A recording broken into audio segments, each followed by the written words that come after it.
Olá, muito boa tarde a todos e a todas. Estamos iniciando mais uma live da Escola da Advocacia Geral da União, já fixando aqui o tema de hoje na tela.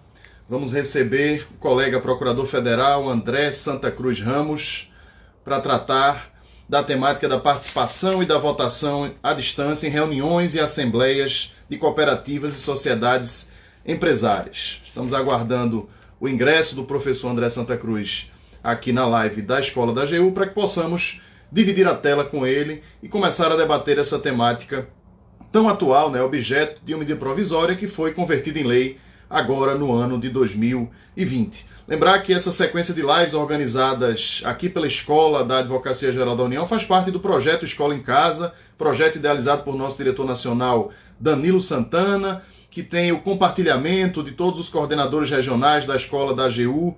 Aí eu faço a saudação ao nosso coordenador da Escola da AGU na primeira região, Rodrigo Ribeiro, na segunda região, Cristiane Iwakura, na terceira região, Rita Nolasco, e na quarta região, Eugênio Batesini, Todos têm compartilhado aí a organização desses eventos durante a pandemia, quer aqui no Instagram, quer também no nosso canal da Escola da AGU no YouTube, quer no Microsoft Teams, nas salas virtuais organizadas pela Escola da AGU. Portanto, são vários os eventos que fazem parte aí desse projeto Escola em Casa, organizado pela Escola da Advocacia Geral da União.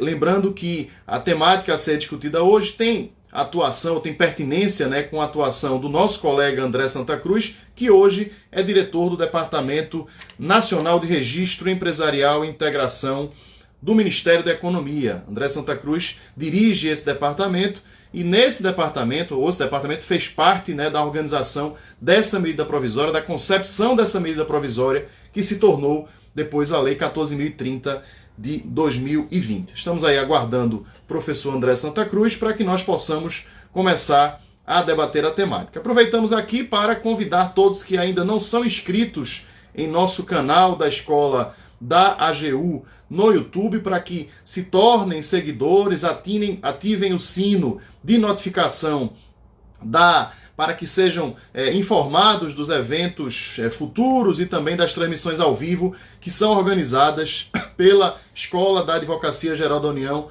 no nosso canal do YouTube. Então convidamos todos aqueles que ainda eventualmente não são nossos seguidores no canal do YouTube para que assim o façam. O nosso professor André Santa Cruz já ingressou aqui na live, já solicitou a divisão da tela. Vamos aguardar para que a tela seja dividida.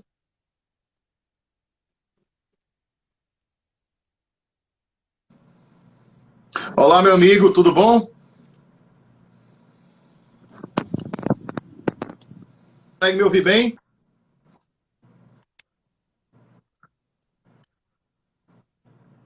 André, consegue me ouvir? Opa, agora entrou. Tá me ouvindo? Maravilha, estou lhe ouvindo bem, tudo certo. Sim. Muito bem, vamos iniciar aqui. Primeiro, agradecer,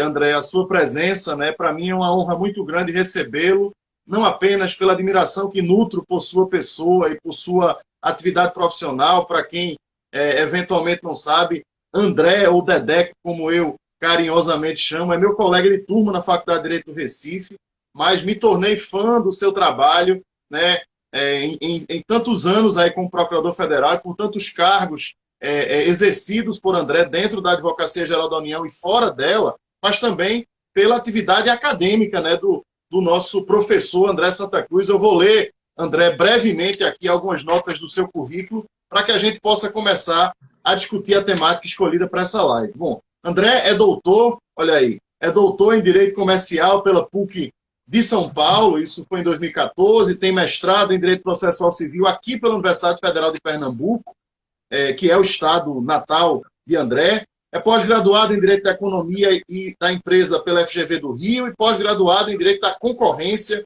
pela FGV de São Paulo em 2011. É professor de Direito Empresarial e Econômico do IESB desde 2005, membro do Conselho Editorial do Mises, Revista Interdisciplinar de Filosofia, Direito e Economia, autor de vários livros jurídicos, dentre os quais se destacam aí Direito Empresarial e também os Fundamentos contra o Antitruste publicado pela editora Forense.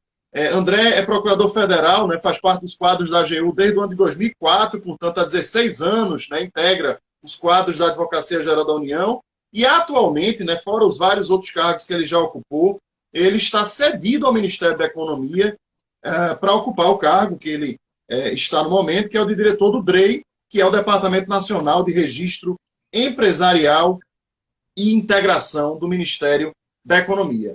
O tema que nós escolhemos para essa live, né, para essa hora de live, foi participação e votação à distância em reuniões e assembleias de cooperativas e sociedades empresárias. André, eu queria primeiro que você começasse aí na sua saudação inicial, explicando um pouquinho do papel do DREI, você que já esteve, né, como procurador federal espalhado em vários outros órgãos da AGU. Hoje você não está numa função, digamos assim, estritamente jurídica, é lógico que há ligação íntima com o direito, mas não é uma função estritamente jurídica. Então eu queria que você falasse um pouquinho do papel do departamento que você está ocupando, do desafio que você exerce no momento. Então que você, na sua saudação inicial, explicasse para os nossos seguidores qual é o papel do DREI aí nessa ideia, né, nessa linha de desburocratização que o Ministério da Economia tanto tem pregado, André.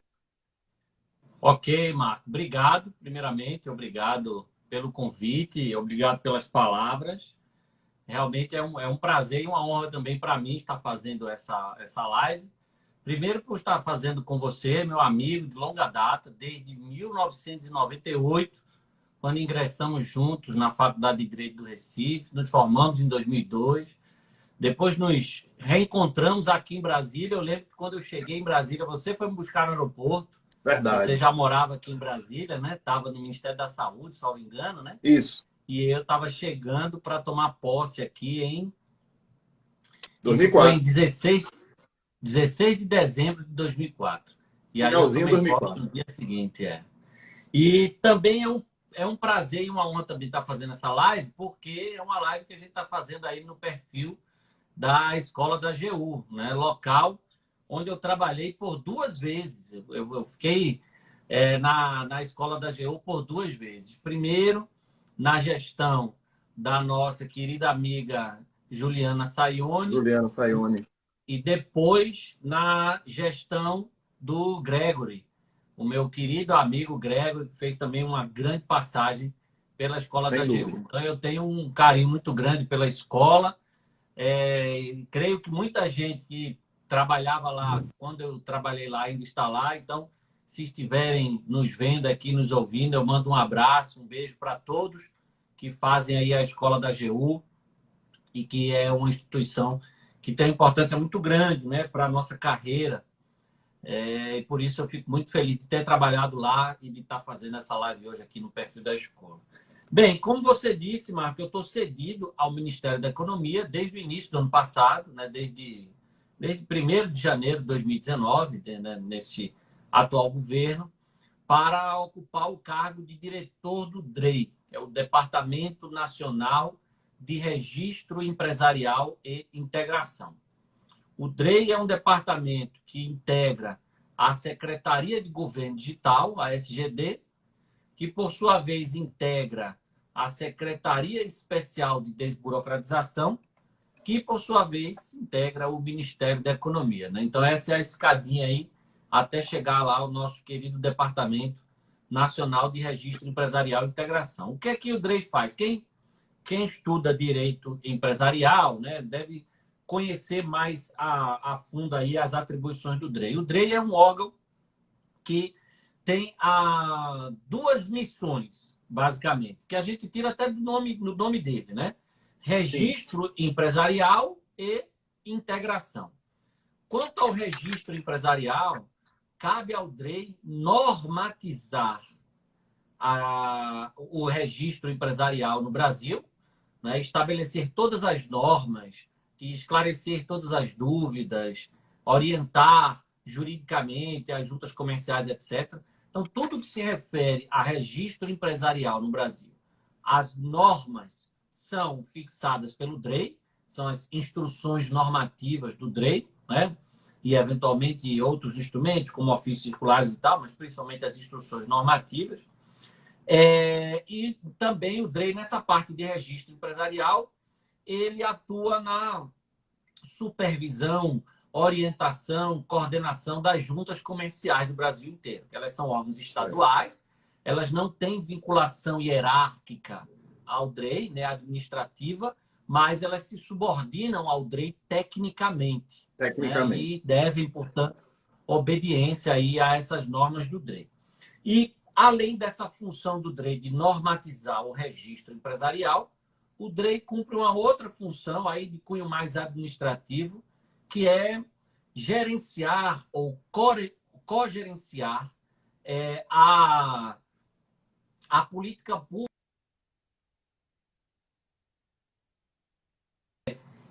de facilitação, digamos assim, do processo de abertura, alteração e fechamento de empresas no Brasil. Então, essas são as funções primordiais do departamento.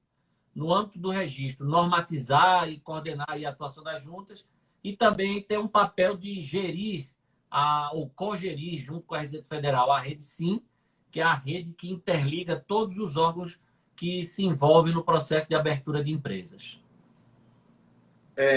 André, o Dedeco, a gente tem acompanhado, eu tenho acompanhado o seu trabalho, não apenas como professor, mas como diretor do DREI. Sei, por exemplo, do seu empenho, por exemplo, na MP da Liberdade Econômica, enfim, vários instrumentos que têm sido objeto de adição ou de concepção dentro do Ministério da Economia, né, ainda que não de adição, mas de concepção dentro do Ministério da Economia por suas secretarias e departamentos.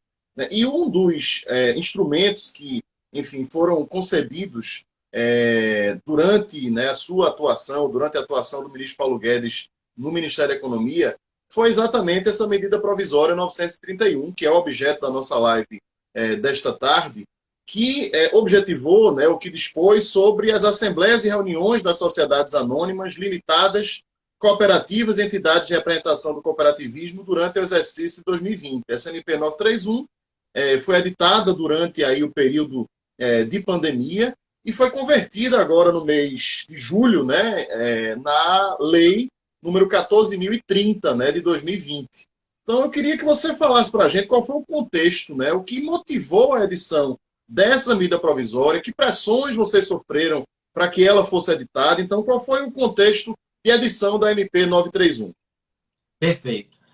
Assim que começaram as medidas restritivas em todos os estados, municípios, por causa da pandemia, né, eram medidas que impediam aglomerações, ou pelo menos restringiam consideravelmente aglomerações, surgiu uma preocupação no mercado, né, Marco? Porque isso aconteceu no finalzinho de março, né? E no direito empresarial, as sociedades empresárias, de uma forma geral, e aí também boa parte das cooperativas, elas têm um prazo para a realização das assembleias gerais ordinárias. Né? Então, os administradores têm que convocar essas assembleias, têm que disponibilizar com antecedência uma documentação que a lei determina para a realização dessas assembleias gerais ordinárias. E são assembleias, são conclaves muito importantes, né? Porque é onde você toma as contas da administração, é onde você delibera sobre distribuição de dividendos, é onde você elege membros de conselho fiscal, de administração que estejam com mandato terminando, etc. Então, são conclaves importantíssimos. E eles, segundo a lei, eles têm que ser realizados, normalmente, até o final de abril, né? Porque a lei dá o prazo de 4 meses após o término do exercício social. E, geralmente, o exercício social coincide com o ano civil, termina ali em 31 de dezembro. Então, você tem até o final de abril para fazer esses conclaves. E aí o mercado ficou realmente muito preocupado. Por quê? Porque a não realização dessas assembleias, inclusive, pode acarretar a responsabilização dos administradores. Eles são obrigados a convocar essas assembleias, disponibilizar as demonstrações financeiras, etc., os documentos. E então surgiu essa preocupação. Então a demanda chegou rapidamente ao Ministério da Economia. Você que já trabalhou no governo sabe que como a sociedade civil tem essa interlocução com os órgãos do Poder Executivo para fazer. É o tipo de pressão legítima, né? Legítima e necessária, né? Exatamente. Esse relacionamento institucional do Poder Executivo com o mercado existe, normalmente tem que existir. Então, chegou essa demanda, uma demanda legítima, preocupante, e aí a gente começou a trabalhar na edição de uma medida provisória, né? O DREI ajudou nessa medida provisória, que na verdade ela nem iniciou lá no DREI, ela iniciou em outra secretaria do Ministério, mas a gente trabalhou conjuntamente. Então, o objetivo inicial era prorrogar os prazos de realização dessas assembleias, para deixar o mercado tranquilo, né? Mas aí o DREI, nesse ponto, o DREI entrou de forma importante, falou o seguinte, olha, em vez de apenas prorrogarmos o prazo, vamos também aproveitar essa janela de oportunidade e resolver algo que já devia ter sido resolvido há tempos na legislação societária brasileira, que é permitir as reuniões, as assembleias virtuais, né? Isso se a gente pode dizer isso, né? Tem que tomar cuidado com as palavras, mas isso talvez seja algo positivo que veio com a pandemia, né? O fato de a gente ter acelerado uma transformação digital de serviços. Sem dúvida. Que já acontecia. Eu hoje trabalho no departamento que está na Secretaria do Governo Digital, como eu disse, então acelerou bastante essa transformação digital de serviços, né? Tanto no setor público quanto no setor privado. E aí a gente falou, vamos aproveitar e fazer isso. Aí colocamos lá a possibilidade de participação e votação à distância nas sociedades anônimas fechadas, nas sociedades limitadas e nas cooperativas. Porque até então isso só existia no artigo 121, parágrafo único, para as companhias abertas, né? Certo. E aí a gente incluiu isso também para companhia fechada, limitada e cooperativa. Então, foi esse o contexto, né? Prorrogou-se o prazo para a realização daquelas assembleias e também tratou-se lá dos mandatos, prorrogando o mandato, e aproveitamos para inserir essas regras, permitindo a realização desses conclaves à distância, né? O André, e aí o texto foi para o Congresso Nacional, e aí até que houvesse a transformação, a conversão da MP em lei, evidentemente que outras tratativas acabaram por acontecer dentro do Ministério da Economia, dentro do Congresso Nacional, que resultaram no texto final, né, na lei aprovada pelo Congresso e sancionada, enfim. A gente tem, evidentemente, tem observado, isso não é deste governo, enfim, de qualquer governo, isso faz parte do jogo político democrático. Muitas vezes o texto original de uma medida provisória ele sofre intensas modificações no Congresso Nacional porque são fruto de pressões também legítimas dos mais diversos segmentos que atuam junto às bancadas para modificar o texto de alguma forma. Às vezes até o próprio governo resolve aperfeiçoar algo aqui e ali, sugere aí que na tramitação seja objeto de alteração. Então, o que é que a gente tem a falar de alteração, como a gente ressaltou aqui, a conversão, né, se deu com a lei 14.030 de 28 de julho de 2020, portanto, recentíssimo. Então, a gente teve alterações no texto da medida provisória original para o texto da lei 14.030 e, se sim, quais são as alterações mais significativas que a gente pode apontar? Houve mudança e foi até um pedido nosso. Nós assim que a lei, que a medida provisória saiu, medida provisória é algo, principalmente numa situação dessa, é algo que tem que ser feito a toque de caixa, então é óbvio que a redação não sai, às vezes, do jeito que a gente quer, não sai perfeita. Então, assim que saiu a medida provisória, surgiram dois questionamentos aí na doutrina, né, empresarialista, digamos assim. O primeiro é o seguinte, é que a lei das SA ela já previa participação e votação à distância nas companhias abertas, mediante regulamentação da CVM, né? E essa regulamentação da CVM, ela era apenas para que o acionista pudesse votar por boletim, né? O boletim de voto à distância. A CVM nunca interpretou aquela norma no sentido de permitir que você fizesse uma assembleia toda virtual. Não, com o uso de ferramentas virtuais, né? O que você podia era ter esse boletim de voto à distância e tal. E quando a gente foi fazer para companhia fechada, limitada e cooperativa, a gente usou a mesma expressão que já era usada na lei das SA. Participação e votação à distância. Na minha interpretação, isso era suficiente para você prever a assembleia, reunião virtual. Mas havia um dispositivo na lei das SA, que também foi alterado pela MP, que dizia assim, que tem um dispositivo na lei das SA, diz que a Assembleia Geral deve ser realizada de preferência na sede da sociedade, ou em caso de força maior, em outro lugar, mas desde que no município e tal. E aí foi acrescentado um dispositivo na lei, pela MP, para dizer que no caso da companhia aberta, a Assembleia podia ser totalmente digital nos termos de regulamentação da CVM. Então, muita gente falou assim, olha, antes, para a companhia aberta, já podia participação e votação à distância. E a CVM entendia que era o boletim de voto à distância. E agora, com a MP, ela só diz que pode ser totalmente virtual para a companhia aberta. Uhum. A gente, na mesma hora... Dentro dessa interpretação, a contrário senso para as outras não poderia. Só poderia na sistemática anteriormente existente para as abertas. A gente não teve essa interpretação, tanto que a gente baixou uma instrução normativa rapidamente, tratando das assembleias virtuais e já permitindo tal. Só que algumas pessoas estavam questionando, escreveram artigos criticando tal. Então, o que é que a gente fez? Nós mesmos propusemos, o DREI propôs uma emenda à MP. Né? A gente conversou com alguns parlamentares por meio da assessoria parlamentar do Ministério e 2 parlamentares propuseram essa emenda. Acolheram a nosso pedido e propuseram a emenda. E a emenda foi acatada. Isso foi muito bom. Então, agora está na lei claramente que na limitada, na companhia fechada e na cooperativa, não é só participação e votação à distância, mas está claro lá que pode ser a assembleia, uma reunião totalmente virtual, totalmente digital. Assim como há para a companhia aberta. E no caso da companhia aberta, a regulamentação é da CVM, e no caso de companhia fechada, limitada e cooperativa, a regulamentação é do DREI. Na MP, falava DREI expressamente. Na lei, o deputado achou que era melhor não colocar DREI, porque ele disse, amanhã vai que vocês mudam o nome desse departamento. O nome do departamento.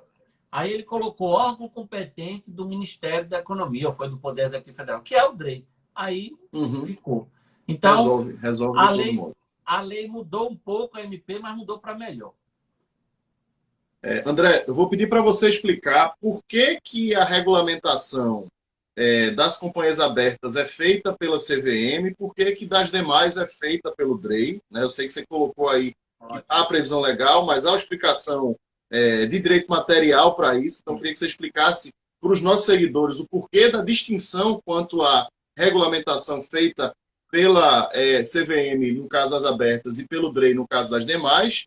Né? E que você explicasse também se houve regulamentação infralegal, porque a gente sabe que o texto, eu li o texto da meu provisória, eu li o texto final da lei, o texto é curto, é enxuto, como tem que ser um instrumento dessa natureza, ele não pode descer as minúcias, porque as minúcias devem se dar através dos instrumentos infralegais. Então, que instrumentos infralegais foram editados, né, após MP, e imagino que pelo CVM e pelo DREI, e qual o papel desses instrumentos infralegais? Que disciplina eles abordam para o enfrentamento dessa questão? Perfeito. Vamos lá. A lei das SA, ela classifica as sociedades anônimas em abertas e fechadas, né, no artigo 4º. As sociedades anônimas ou companhias, né, dá no mesmo, em abertas ou fechadas. As companhias abertas são aquelas que têm autorização para negociar seus valores mobiliários no mercado de valores mobiliários, no mercado de capitais, né? Negociar em bolsa ou mercado de balcão lá, seus valores mobiliários. E as companhias fechadas são aquelas que não têm essa autorização. Quem dá essa autorização é a CVM, né? As companhias abertas precisam ter registro na CVM e qualquer emissão que elas forem fazer também de valores mobiliários, elas têm que fazer registro na CVM. Então, a CVM, Comissão de Valores Mobiliários, é uma autarquia com status de agência reguladora que atua na regulação do mercado de capitais, onde atuam as companhias abertas. Então, sempre que se fala de companhia aberta, o órgão regulatório, digamos assim, fundamental, primordial, é a CVM, a Comissão de Valores Mobiliários. Então, por isso que é importante que a lei, sempre que se trata de companhia aberta, reserve qualquer tipo de competência regulamentar, infralegal para a CVM. Para a CVM. É importante que não exista nenhum outro órgão concorrendo com a CVM em matéria de regulação. Por mais que isso aí possa envolver registro de empresas, que é matéria de regulação do DREI, mas os tratados de companhia aberta, o mercado sabe que as normas que elas precisam seguir vêm da CVM. Então, andou muito bem, tanto a MP quanto a lei, em deixar essa regulação para a Comissão de Valores Imobiliários. Nunca foi nossa intenção invadir essa competência. Agora, não se tratando de sociedade anônima, aí a competência é do DREI, porque isso se refere a registro empresarial e, portanto, a competência é do DREI nos termos lá do artigo 4º da Lei 8934, que é a Lei de Registro de Empresas, né? Então, por isso que há essa distinção. Companhia aberta CVM, porque elas têm uma regulação específica por uma agência reguladora, e no caso de outras sociedades, aí a regulação geral, a regulamentação geral do DREI. Já foram editadas as normas infralegais, né? O DREI editou ainda quando era MP, né? Nesse ponto aí a gente até recebeu muitos elogios do mercado. Por quê? Porque como a gente estava trabalhando na MP, Sim. a gente sabia que a MP ia sair, né? Então, o que é que já eu estava fiz trabalhando paralelamente, né? Isso. Lá no DREI eu já determinei. Eu falei, ó, vai sair a MP, então já deixem uma minuta de normativo pronta. Porque assim que sair a MP, a gente coloca em consulta pública. Eu não quis publicar logo a instrução normativa, porque eu achava que era uma matéria que dependia de uma participação aí da sociedade, das próprias juntas comerciais. Então, nós colocamos em consulta pública no mesmo dia que foi editada a medida provisória. Surpreendeu todo mundo, inclusive. Sem dúvida. E tivemos uma ampla participação do mercado, das juntas. O texto foi muito melhorado mesmo. Ficou outro texto, outra instrução normativa, por conta das ótimas contribuições que recebemos. E aí, Marco, eu acho que assim, 10 dias depois, a instrução normativa já estava publicada. Foi a instrução normativa 79 do DREI. Uhum. Hoje ela não está mais em vigor, porque depois teve a IN 81, que é aquela super IN do DREI, que saiu recentemente, e ela incorporou essas regras. Mas então, está lá, já está regulamentado no âmbito do DREI, hoje pela instrução normativa 81. A CVM também regulamentou, mas você vai me desculpar, eu não lembro de cabeça qual é a instrução. Mas aí ela fez a regulamentação, ela precisou fazer, porque como a MP alterou também no tocante às companhias abertas, para deixar claro que a distância, né, englobava o uso dessas ferramentas virtuais, a CVM precisou editar, já que, como você mesmo colocou, não havia essa praxe no âmbito das companhias abertas. A interpretação que se tinha era da votação através dos boletins. Então, a CVM também cumpriu seu papel de editar a regulamentação muito rápido também. Infralegal. Sim, muito rápido também, né? Muito rapidamente. A gente conversou, inclusive, nós trocamos ideia com os conselheiros, com os diretores, né, da CVM que estavam cuidando do tema, e a regulamentação ficou bem próxima, parecida, e hoje há a regulamentação já tanto para a CVM quanto para as companhias abertas, quanto para as outras sociedades. André, vamos explicar agora a questão procedimental, né? Você falou do arcabouço legal, do arcabouço infralegal. Como é que é o procedimento dessas votações, dessas assembleias e reuniões feitas à distância? Então, como é que é o procedimento? Como é que se dá a votação? Como é que se dá o registro dessas votações? Explica um pouquinho para o nosso seguidor da escola, que não está tão afeto aí às atividades do dia a dia do direito empresarial, como é esse procedimento alterado pela medida provisória convertida em lei. Vamos lá. Eu estou localizando aqui, eu estou com o computador aberto aqui na frente. Eu já vou colocar aqui na parte, até para dizer os artigos a vocês. Deixa eu localizar aqui.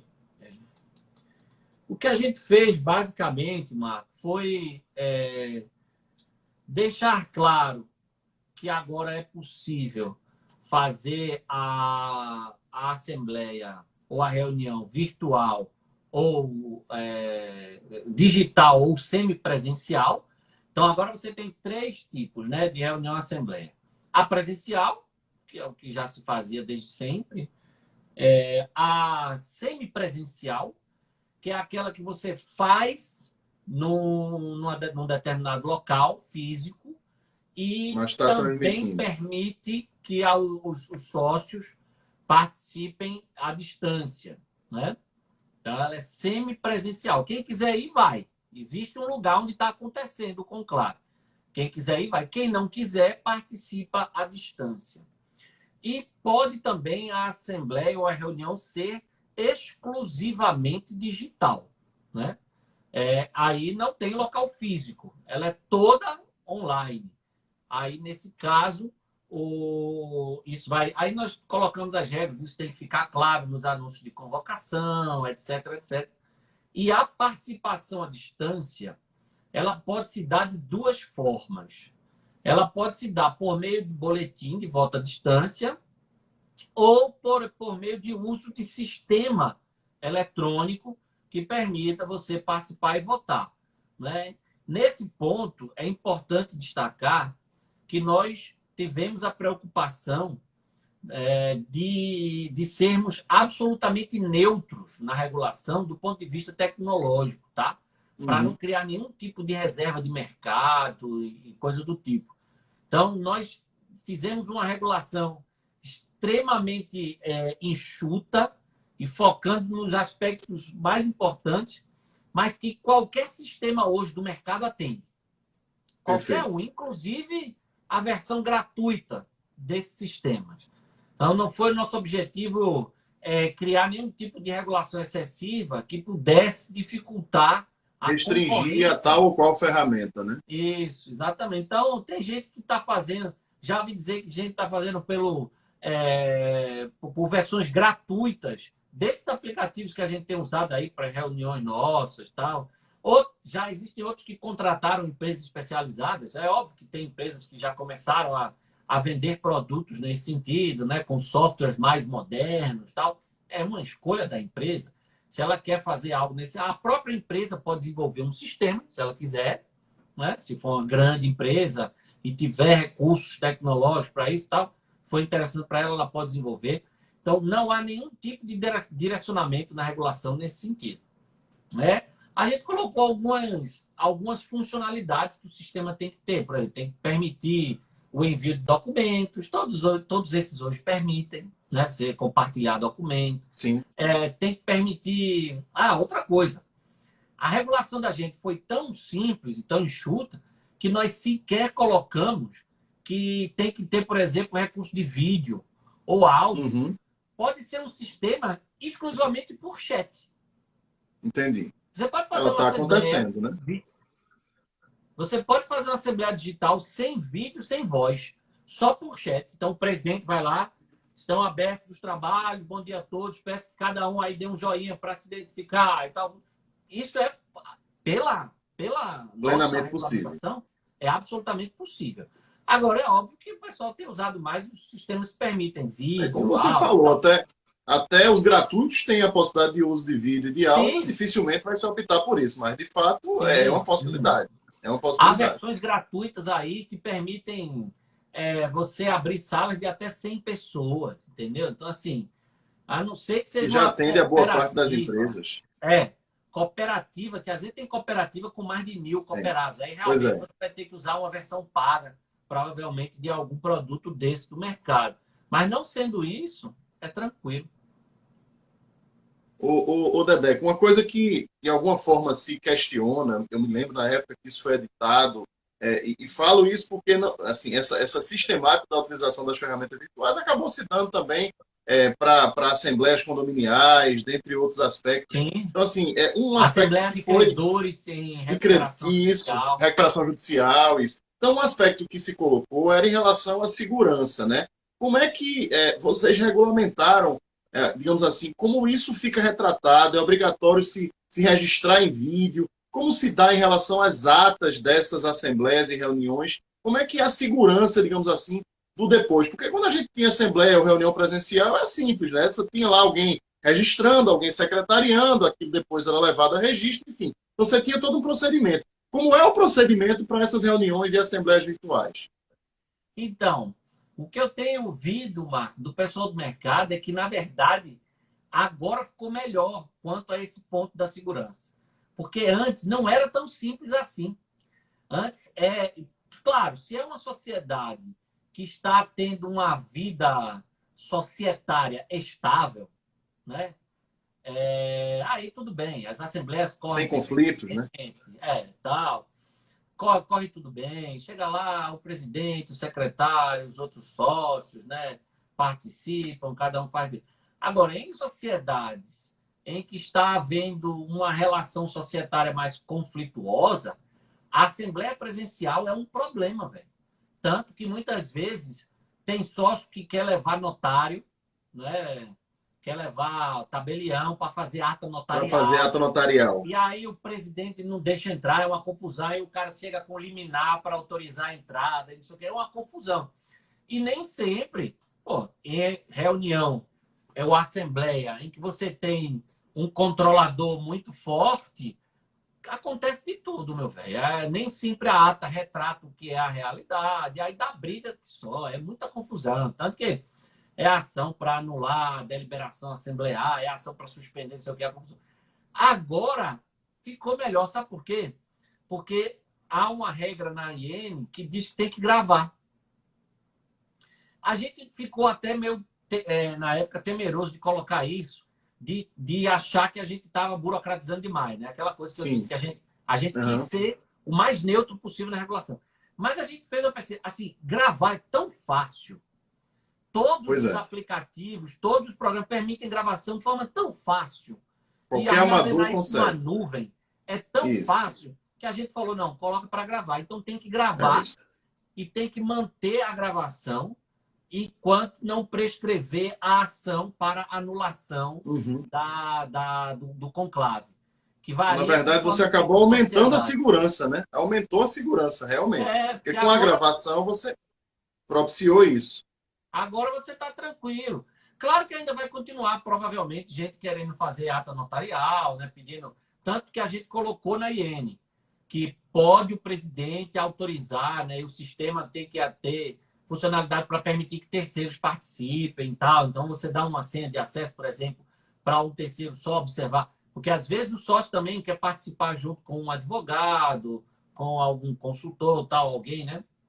Claro, ele pode ter alguém do lado dele, lá, onde ele está. Mas, eventualmente, se não está, você pode, eventualmente, colocar para ele ter acesso, um acesso restrito, né? Para participar, para ouvir. Então, sociedade anônima tem sócio sem direito de voto. Ele não delibera, mas ele tem direito de voz, né? Então, ele pode... Então, o sistema tem que garantir essas funcionalidades e pela leitura de muitos colegas meus que atuam na prática, isso até melhorou, porque isso dá segurança. Porque agora é fácil. Só você disse isso, tá isso na ata? Vamos ver. Vamos resgatar o vídeo. Vamos ver lá no vídeo. E agora tá lá, tá tudo filmado, gravado, sei lá o quê, registrado, né? E então isso foi importante. Agora, tem uma coisa interessante. Eu já fiz algumas lives sobre esse assunto, né? E em uma delas, a salvo engano, foi até com o professor Fábio Lhoa Coelho, a gente tocou num ponto interessante, que a depender do clima que está na sociedade e tal, a assembleia, ser digital, ser virtual, ela pode eventualmente, digamos assim, ser favorável ao controlador, a ele eventualmente, sei lá, tratorar lá na assembleia, consequentemente, prejudicial à minoria. Por quê? Porque, às vezes, no conclave presencial, físico, tem aquele bate-boca cara a cara, sim, tem aquela conversa de bastidores, tem aquela, sabe, que você perde, de certa forma, com a reunião virtual. Mas isso aí, o mercado vai descobrir qual é o melhor modelo para cada tipo de sociedade, para cada situação. Muito em breve, os manuais de governança corporativa tal vão provavelmente recomendar o uso de um tipo ou outro de reunião de assembleia, né? Se é melhor a semipresencial, se é melhor a Entendi. presencial, dependendo das características dos sócios, da sociedade, do momento. O que é importante é que os advogados hoje estejam atentos a trabalhar isso bem no ato constitutivo, né? No contrato ou estatuto social. Ô, Dedeco, chegou uma pergunta aqui agora da nossa colega Cristiane Iwakura, que inclusive dirige a escola da AGU na segunda região, sobre quando houver alguma questão sigilosa, né? Porque, como você falou, na regulamentação, vocês colocaram o dever de gravação dessas assembleias ou reuniões. Mas, eventualmente, se você tem uma questão sigilosa ali em discussão, como é que se dá o tratamento disso, já que a gravação está lá sendo feita? Há alguma cláusula ali de confidencialidade, né? Porque a gravação fica disponível só para os participantes, que não podem expor aquilo, ou se omite aquele trecho, né, numa eventual edição da gravação. Como é que é o procedimento disso? Vai ficar gravado, mas amanhã não vai ser disponível para qualquer pessoa, né? A sociedade é que vai manter isso gravado e só os sócios que participaram do conclave que terão conhecimento e que poderão eventualmente solicitar. E é óbvio, havendo questão sigilosa, se o sigilo é determinado por lei, as pessoas que têm acesso àquela gravação, tudo, elas têm que saber que aquilo é sigiloso. Se elas violarem, elas responderão, né? E se o sigilo... como acontece, por exemplo, conosco na própria administração. Se a gente recebe um Sim, documento que sim. é sigiloso, ele vai passar por várias mãos, mas todos aqueles que a ele têm acesso têm o dever de guardar sigilo, né? Ele não significa que só uma ou duas pessoas vão ter acesso a ele. Às vezes, várias pessoas, mas todos aqueles que têm acesso têm a obrigação de guardar sigilo e, se assim quebrarem, respondem, né, por aquilo, né? Sem dúvida, é a mesma coisa que era quando era presencial também. Se você tinha alguma coisa sigilosa e tal, aqueles que estavam presentes têm o dever de guardar aquele sigilo. Como eu disse, se o sigilo é legal, eles não podem violar esse sigilo sob pena de responderem legalmente. Se é um sigilo contratual estatutário, aí eles vão responder perante as pessoas que firmaram aquele acordo de confidencialidade com eles, etc., nos termos. Sim. Né? Mas, assim, o sistema, os sistemas hoje que são usados, eles podem ser fechados. Né? Você só admite entrar na sala virtual que você vê que conhece Você tal. faz Às vezes você pode ter uma senha para entrada, tal. Isso aí é tranquilo de controlar. Aí nós falamos em Gregory agora há pouco, ele está aí lhe prestigiando, viu? Um grande abraço para você, Gregory, somos seus fãs também. Deixa eu te fazer uma outra provocação aqui, André, em relação ao modelo anterior, atual e o futuro pós-pandemia. Eu queria saber de você se esse modelo, né, introduzido pelo MP, convertido em lei, ele tem prazo de validade, ou se ele veio para ficar, né? Por que eu estou perguntando isso? Porque, de algum modo, a pandemia, e eu acho que você usou uma expressão que ela não é infeliz, não, ela é natural. A gente, obviamente, que nenhum de nós desejava passar por tudo que nós estamos passando aí há 7 meses, quase 7 meses, mas a verdade é que muitas vezes, dos momentos de crise, surgem as oportunidades, surgem as novas descobertas, né? O uso das ferramentas virtuais para um sem fim de coisas.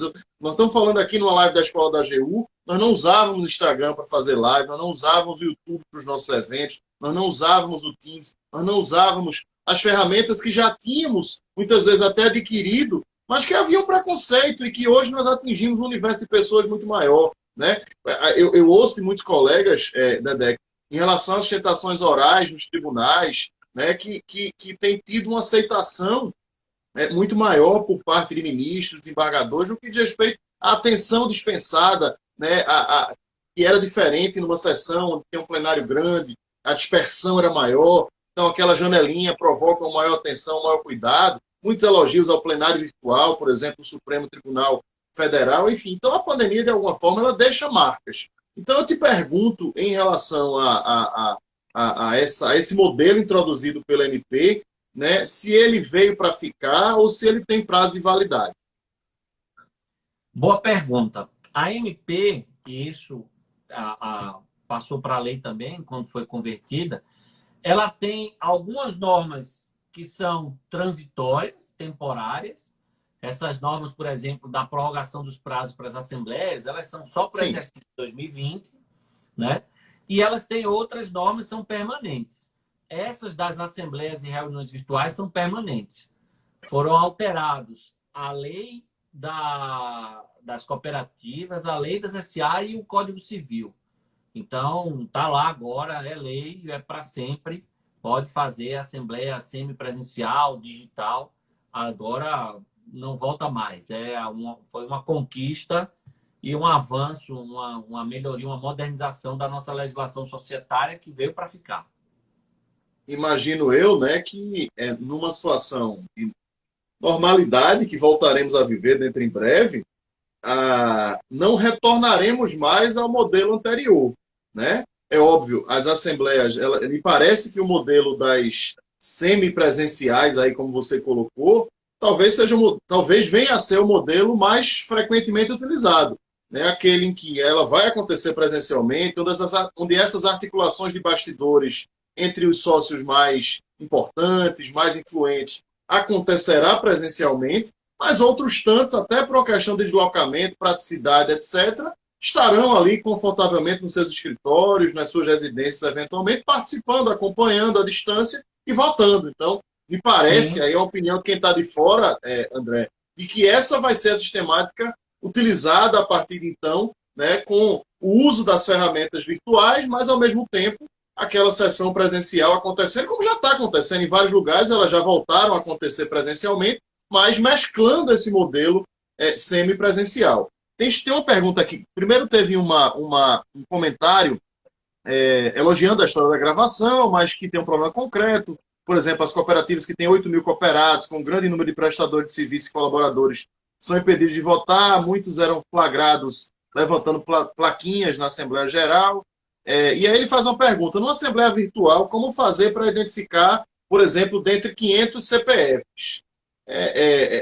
Essa pergunta eu coloco para você, mas acho que de alguma forma você já explicou. Mesmo nas maiores, né, André? Você vai ter, digamos assim, oportunidades prévias ao início dela para a identificação das pessoas, por maior que seja o número, mas para a identificação. Mas eu passo a palavra aí para você explicar, enquanto eu leio aqui um outro comentário que chegou. Mas pode falar.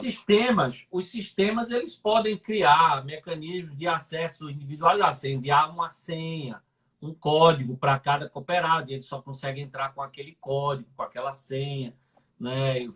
Ele vai ter que logar no ambiente para entrar.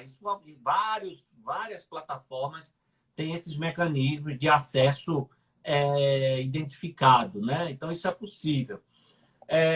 Tenho notícias de cooperativas enormes, inclusive de cooperativas, como é que diz, entidades do cooperativismo, maiores ainda, que fizeram assembleias virtuais, me mandaram até videozinho que eles fizeram editando, agradecendo, mostrando como correu tudo bem. E cooperativa aí acho que era mais de 1.000 pessoas e que correu tudo bem. Agora, é claro, cada um, Marco, ninguém melhor do que as próprias sociedades para saber se o modelo é bom ou não para eles. Sim.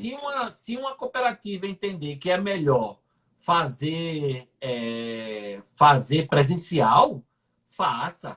O que agora existe é uma faculdade, é uma possibilidade, né? Então, é como eu disse, o mercado vai descobrir qual é o melhor modelo. E muito provavelmente, em breve, teremos aí orientações de boas práticas, né, de governança das sociedades. Muito provavelmente os manuais de boas práticas dirão, olha, é melhor, nesse tipo de sociedade é melhor você usar isso, nessa situação é melhor você usar esse ou outro modelo. Eu, André, concordo com você, que o modelo semipresencial tende a ser o melhor e o mais usado. Mas, repito, é achismo.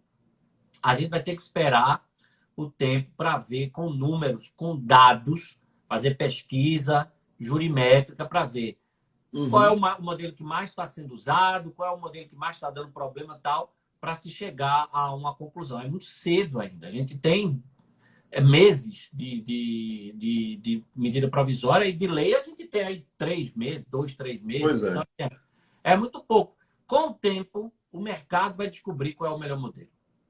essa conclusão que você acaba de colocar, que o Ronan aqui colocou, né? Que a Assembleia Virtual é uma possibilidade, né? E que é uma faculdade das empresas e cooperativas, e que, no caso concreto, se for inviável, cabe à instituição decidir pelo melhor modo. André, eu vou agora puxar para uma temática para a gente poder fechar a nossa live. A gente está chegando aqui nos 9 minutos finais e eu queria te dar 5 minutos. Eu conheço, veja só, eu conheço, como você colocou, a gente se conhece aqui desde 1998.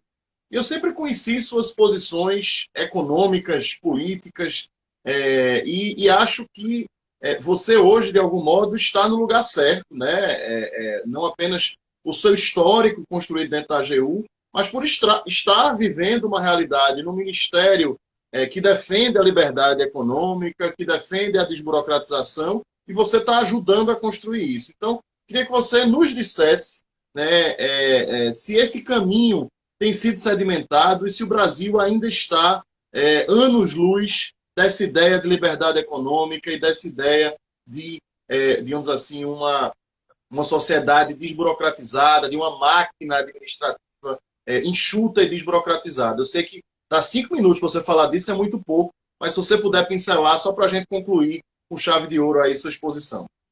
Claro. Então, Marco, você sabe, como você disse, você me conhece desde lá de 98, eu sempre tive esse pensamento mais liberal, né, que só se radicalizou, digamos assim, lá de 98 até aqui. Hoje eu sou muito mais até do que era. E foi só por isso que eu aceitei esse cargo, né? Eu estava, em dezembro de 2018, eu estava como procurador da Junta Comercial do Distrito Federal. A Junta do Distrito Federal ainda era órgão da União, por isso que era representada pela AGU. A gente até que fez a transição, né, da medida provisória lá, que transformou a Junta do DF em órgão do Distrito Federal, como é hoje. Eu estava lá e eu estava tranquilo, sabendo que a Junta Comercial ia passar a ser do DF, meu cargo, portanto, ia ser extinto, né, porque ia passar a ser do Distrito Federal. Eu ia voltar para a AGU, para algum lugar, não sei onde, e eu ia ficar tranquilo, porque meu filho nasceu em fevereiro de 2019, então minha mulher, em dezembro de 2018, estava prestes a ganhar neném, então eu estava tranquilo, ia voltar para a AGU, ficar em algum lugar aí onde eu pudesse contribuir com minha expertise na área aí do direito empresarial, fazendo meu trabalho lá tranquilo, sem nenhuma atribuição, digamos, de chefia ou alguma coisa que me trouxesse mais responsabilidade. Esse era um acordo, inclusive, que eu tinha em casa, mas eu tive que cumprir, porque no final de 2018 eu recebi o convite à época, já no período de transição, já sabendo que ia ser o secretário especial de desburocratização, Paulo Ebel, né, que, infelizmente, nos deixou recentemente, mas fez um grande trabalho enquanto esteve no Ministério e foi substituído muito à altura pelo Caio, que era até então o presidente do SERP. E eu só aceitei justamente por isso, porque era o Paulo Ebel, porque eu sabia a equipe que ele estava levando, que o Paulo Guedes estava levando para o Ministério, que eram pessoas que tinham o mesmo pensamento que eu e que eu ia para um lugar onde eu realmente ia poder fazer aquilo que eu considero correto e que eu considero que vai melhorar a vida do empresário, do usuário aí do serviço de registro de empresas. Então, eu fui aí com carta branca para adotar medidas disruptivas no registro empresarial, ajudei bastante na Lei da Liberdade Econômica, ajudei nessa medida provisória e em outras que, infelizmente, caducaram, né? Fiquei muito triste quando a MP 892, que era aquela que acabava com as publicações nos jornais, Sim, caducou em virtude de um lobby que houve, né? E em virtude de outras questões também, mas lá estamos fazendo um trabalho, Marco, assim, faço um trabalho com base no que eu acredito, né? Com base no que eu sempre pensei, sempre defendi. Tenho tido liberdade para atuar e para trabalhar e, felizmente, eu não sei se aquela coisa da gentileza, dos amigos e tal, mas, felizmente, o nosso trabalho vem sendo muito reconhecido, muito elogiado, né? Então, eu fico feliz, fico satisfeito. E, enquanto estiverem gostando, enquanto a gente estiver conseguindo tocar essa agenda aí de simplificação e desburocratização, eu estarei lá. Meu amigo, eu não canso de dizer da admiração que tenho por seu trabalho, e eu acho que é muito importante para nós da AGU, nós estamos fazendo uma live aqui pela Escola da AGU, é muito importante. Voltou agora, recebi a ligação aqui, tinha travado. Voltou. Está me ouvindo?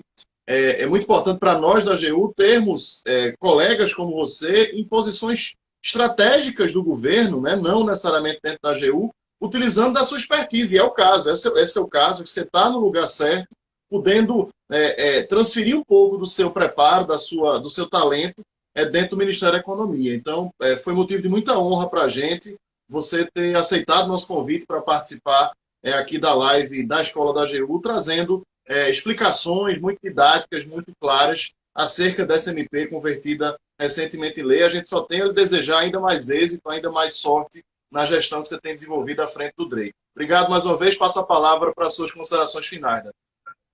Obrigado, meu amigo. Obrigado pelas suas palavras. A admiração é absolutamente recíproca.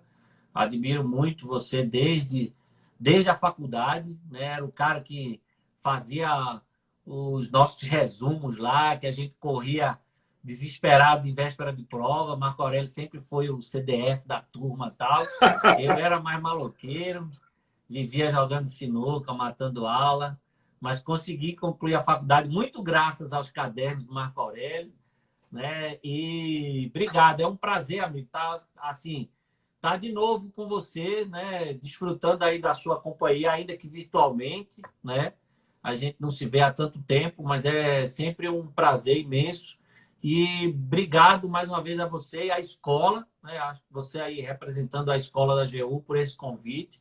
E espero que todos tenham gostado e que a live tenha trazido conteúdo útil aí para todos. Muito obrigado, um forte abraço. E o meu beijo aí para todo mundo da escola que ainda está lá. Não vou falar nomes, que eu vou acabar esquecendo alguém, mas é um lugar, foi um lugar da AGU por onde eu passei.